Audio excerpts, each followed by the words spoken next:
Hello guys, welcome back to a new video. आज की video में डिस्कस करेंगे कि आज निफ्टी में इतना बड़ा क्रैश क्यों आ गया and what were the reasons behind of this crash. वो सब हम आज की वीडियो में डिस्कस करेंगे और कल के लिए क्या हो सकता है निफ्टी में वो भी हम डिस्कस करेंगे। वीडियो चालू करने से पहले आप मेरे दूसरे स्टॉक वीडियोस भी चेकआउट कर सकते हो, क्योंकि मार्केट अभी डिप किया है तो आपको बहुत सारे स्टॉक जो है वो डिस्काउंट पर मिल रहे होंगे। तो यू कैन इवन क्या कहते हैं, पिक अप दो stocks at lower rates so that आपको एक अच्छा ट्रेड सेटअप मिल सकता है। तो आप मैं ऊपर आपको दिख जाएगा टॉप स्टॉक आइडियाज़ कर आप उस पर क्लिक करना, वो वीडियो आप देखना पूरी, आपको अच्छी लगेंगी। और चलो अभी जाते हैं निफ्टी के व्यू पर। निफ्टी क्या करना चाह रहा है।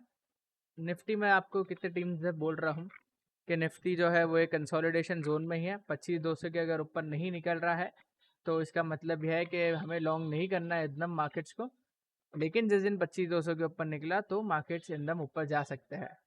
अब प्रॉब्लम आज क्या हुआ ना, तो जैसे कि एक्सपायरी था आज, तो मैंने आपको कल के वीडियो में भी बताया था लेवल्स, अगर 25,080 के नीचे जाएगा तो आप लोग एक अच्छा ट्रेड नीचे की तरफ मिल सकता है आपको। और आप देखो जैसे ही 25,080 के नीचे गया उसके बाद काफ़ी बड़ा फॉल दिया है मार्केट्स ने।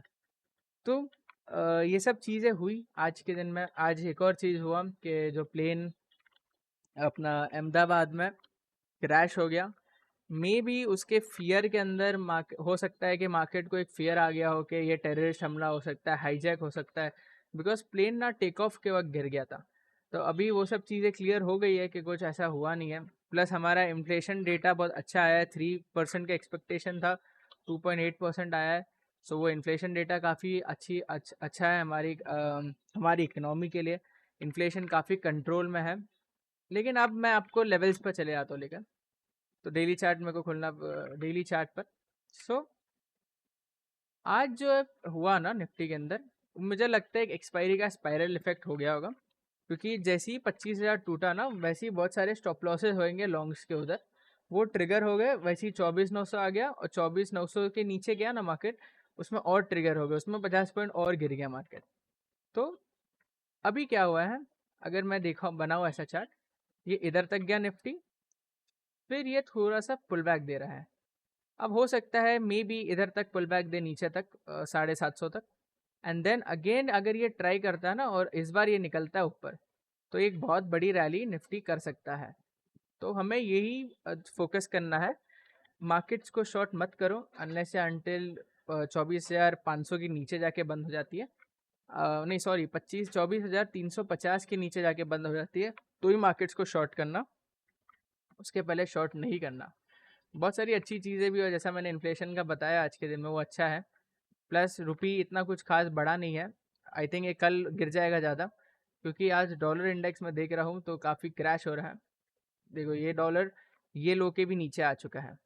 अब जब डॉलर इतना वीकन होते जा रहा है तो rupee definitely has to gain its strength. Immediate effect नहीं दिखेगा आपको, लेकिन हाँ अगर ऐसा ही रहता है, डॉलर मेंटेन नीचे ही रहता है, तो आपको एक आगे इम्पैक्ट अच्छा आता हुआ दिखेगा मार्केट्स पर। उसके लिए हमें देखना चाहिए रुपी को। रुपी अगर स्ट्रेंथ पकड़ लेता है, अगर रुपी इधर आ जाता है तो किधर ना किधर हमारे लिए काफ़ी अच्छा होगा इंडियन मार्केट्स के लिए, क्योंकि एफआई का फ्लो आएगा इसके कारण। मिड कैप्स पे भी चले जाता हूँ मैं। मिड कैप्स में मैं आपको कितने टाइम बोला हूँ कि अगर देखो ऐसा जाता है तो थोड़ा टाइम पुल बैक देता है, फिर ऐसा जाता है बड़ा पुल बैक देता है, फिर रैली आती है। लेकिन अब वापस से इधर तक आया है, वापस से ये रैली बिगिन करेगा वापस से अपनी। प्लस जैसा मैं आपको कह रहा हूँ, बैंक निफ्टी को थोड़ा अवॉइड करो। बैंक निफ्टी लगातार कॉन्स्टेंटली रोज गिर रहा है। On the other hand IT आपको आज गिरा थोड़ा, लेकिन इंट्राडे में काफ़ी अच्छी रिकवरी भी आई थी। लेकिन फिर मार्केट बहुत बुरा क्रैश हुआ ना ऊपर से, तो उसमें ये नीचे आ गया कम्प्लीटली। तो बीच में एक बड़ी रिकवरी आई, ये प्लस में भी आ गया था। अब देखो ये ऐसा सुबह गिरा फटाक से, ये पूरा रिकवर होकर प्लस में आ गया, ये फिर मार्केट गिरा, उसके साथ ये इधर गिर गया वापस से। तो अभी भी आईटी सेक्टर काफ़ी अच्छा दिख रहा है compare to bank Nifty. And आप इन्वेस्टेड रहो आईटी स्टॉक्स में, मार्केट्स में इन्वेस्टेड रहो। टाइम पैनिक करने का नहीं है, टाइम है पेशेंस रखने का। आई थिंक अगर एक्सपायरी का रिलेटेड मूव होगा ना, तो आई थिंक ये ख़त्म हो गया होगा आज के दिन में, और कल के दिन से हम देखेंगे कि अच्छी रिकवरी आ जाएंगी मार्केट्स में। क्योंकि मैं आपको कितने टाइम बोला हूँ, मतलब एफआई का लॉन्ग पोजीशन बहुत कम है, सो वो गिरने का चांसेस इतना दिखता नहीं है मार्केट्स के इधर से। प्लस मार्केट्स काफ़ी दिन से कंसोलिडेट कर रहा है, अब 1 महीना हो गया जो मार्केट्स कंसोलिडेट कर रहा है। तो मैंने जैसा बोला कि 1 महीना हो गया मार्केट्स को कंसोलिडेट करते करते, अब आगे क्या लगता है होता हुआ। मैं गाइस आप लोग को बोल रहा हूँ, जिस दिन भी 25-200 मार्केट निकालेगा, बहुत बड़ी रैली होंगी मार्केट्स में। आई थिंक ये महीने में निकालेगा वो ज़रूर, and it will like it will rally in this month, ऐसा मुझे लगता है। क्योंकि देखो 12 मई से 12 जून आ गया है और मार्केट्स कम्प्लीटली साइडवेज है। तो अगर इतना बड़ा कंसोलिडेशन हुआ है ना, तो जिस भी तरफ ब्रेकआउट आएगा, मुझे लगता है ऊपर की तरफ आएगा। क्योंकि मुझे ये लग रहा है कि ये एक ब्रेक अवे गैप है। ये जो गैप है ना गए, ये एक ब्रेक अवे गैप बना था उस दिन जिस दिन सीज फायर हुआ था। लेकिन क्या हुआ ना कि रिटेलर्स फ्लॉक किए जब बाई करने के लिए, और जभी से मार्केट्स को साइडवेज रखे हैं। तो ये ऐसी मार्केट्स बहुत फ्रस्ट्रेटिंग होती है। इसमें ही पेशेंस टेस्ट होता है। आप डेफिनेटली थोड़ा होल्ड रखो and let the time work. आप लोग को मिलेगा, बड़े गेन्स मिलेंगे आप लोग को। थोड़ा टाइम होल्ड रखो आप लोग, क्या कहते हैं, थोड़ा पेशेंस रखो। आई थिंक अगले हफ्ते में निफ्टी ट्राई कर सकता है 25-200 को ब्रेकआउट करने का। और अगर 25-200 ब्रेकआउट कर पाता है निफ्टी, तो फिर अच्छी खासी ऐसा 5 दिन में भी निफ्टी 1000 पॉइंट भाग सकता है। ये चीज़ भी हो सकती है। आईटी स्टॉक्स पर फोकस रखो। टाइम एंड अगेन मैं आप लोग को वही कह रहा हूँ, आईटी स्टॉक्स पर फोकस करो। क्योंकि मैं देखो नास्डैक ऑल टाइम हाई के पास आ चुका है। अब जब ये ऑल टाइम हाई के पास आया है ना, तो इसका मतलब ये है कि ये आईटी भी हमारा ऊपर जाने का ट्राई करेगा। उसके कारण ये ऑल टाइम हाई के पास है। मेटल्स पर फोकस करो। आई थिंक जून महीने में मेटल्स पर हमारा जो स्टील अथॉरिटी है ना, वो डबल कर देगा सेफगार्ड ड्यूटी। उसके कारण वो लोग रैली कर जाएंगे। 3-4 दिन की रैली बनेगी और बड़ी रैली आ जाएंगी स्टील और आईटी के अंदर। ये सब सेक्टर्स पर ध्यान रखो। तीसरा है सेक्टर जो ऑटो। आज नो डाउट बहुत गिरा ऑटो, 400 पॉइंट गिरा ऑटो ऑलमोस्ट। लेकिन आई थिंक जस्ट एक फेक मूव दे रहा है रियल मूव के पहले। And as soon as this level is taken out by auto index, ये बड़ी रैली कर जाएगा। तो ऐसा सब हुआ है मार्केट्स में। अभी थोड़ा हम लोग जाते हैं कि क्या और रीजंस थे मार्केट जो गिर गया इतना। तो रीजन कोई रीजन तो था नहीं इतना बड़ा, कोई रीजन था नहीं। आई थिंक पैनिक आ गया।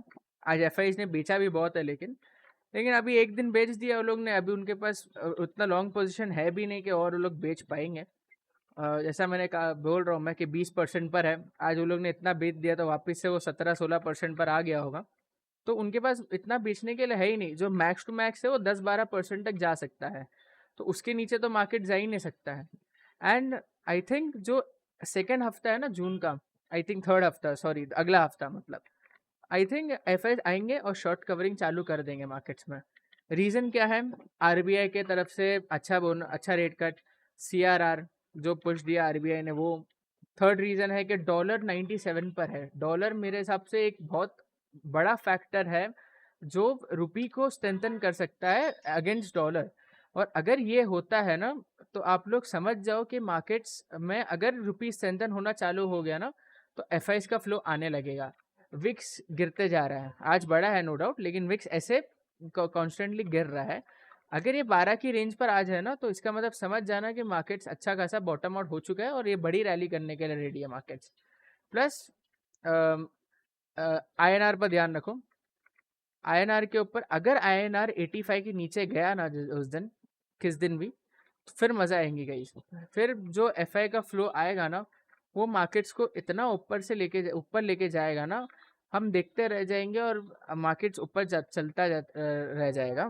प्लस मिड कैप्स का मैंने आप लोग को बता ही दिया कि देखो ऐसा चल रहा है मिड कैप्स कवर कर लिया। बैंक निफ्टी पर आ जाता हूँ। तो बैंक निफ्टी का भी बोलेंगे लोग बहुत ब्रेकआउट एंड रीटेस्ट हुआ है। आई थिंक हुआ है ब्रेकआउट एंड रीटेस्ट, बट हो सकता है कि अगले 4-5 2-3 दिन ऐसा ऐसा कुछ करे, ऐसा करके चले बैंक निफ्टी। मतलब स्लोली वापस से ऊपर जाने का ट्राई करेगा और निफ्टी को भी सपोर्ट करेगा थोड़ा बैंक निफ्टी भी। रिलायंस पर ध्यान रखो, ये भी अच्छा चलने वाला है ऐसा लग रहा है, रिलायंस पर ध्यान रखो। फिर ऑयल, ऑयल काफ़ी बड़ा है in the recent days, definitely अच्छा खासा रैली करा है मिडल ईस्ट टेंशन के कारण। बट अगर कुछ हुआ नहीं मिडल ईस्ट में तो वापस से ऑयल नीचे आ जाएगा और फिर हमारी इकोनॉमी के लिए वो फिर एक और चीज़ अच्छी बनती हुई दिखेंगी हमारी मार्केट्स के लिए। तो ये सब मैंने आप लोगों को सेक्टर आउटलुक दे दिया हूँ कि कौन से सेक्टर्स मुझे ऐसा लगता है कि अच्छा खासा कर सकते हैं। आईटी, मेटल्स और ऑटो पर फोकस करो। निफ्टी के लेवल्स भी आप लोग को बता देता हूँ 15 मिनट पर जाकर, जो कि कल इम्पोर्टेंट है। सबसे पहला लेवल है 925 का, 925 के ऊपर गया वैसे ही मार्केट्स रैली करने लगेंगे। दूसरा लेवल सीधा निकल के आता है 25,000 का, 25,000 के ऊपर गया तो आपको 25,080, 25,100 आता हुआ दिखेगा। अगर उसके भी ऊपर कभी मार्केट निकल जाता है तो वापस से 25,150 और 25,200 भी मार्केट कल जाता हुआ दिख सकता है। नीचे के तरफ एक ही लेवल क्रूशल है 750, 750 के नीचे गया तो तकलीफ और बढ़ेंगी मार्केट्स में, और मे बी फिर 750 के बाद 700, 650, 600 भी आता हुआ कल दिख सकता है। लेट्स होप वो नहीं हो, आई थिंक अच्छा ही रहेगा सब चीज़। आज एक वन ऑफ सेलिंग हो सकता है, और अच्छी बात है कि देखो मैं आप लोग को बताता हूँ ना कि 20 और 200 के अगर गैप हो दोनों के बीच में, इसका मतलब है मार्केट्स ओवरबॉट हो गया था। ये जो सेलिंग आया ना, अब थोड़ा मार्केट ओवरसोल्ड की तरफ जा रहा है। सिमिलरली मिड कैप्स में भी हुआ, इतना टाइम ओवरबॉट था, एक अच्छा खासा करेक्शन आ गया है। गाइज मत करो मिस आउट ये डिप को, बाय कर लो डिप को। बहुत लोग आएंगे बोलेंगे मार्केट्स का टॉप आउट हो गया, ये हो गया, वो हो गया, मत उनकी बात सुनो। बाय द डिप गाइज, अच्छा रहेगा, बेटर रहेगा अगर बाई करोगे डिप को तो। Thanks for watching the video.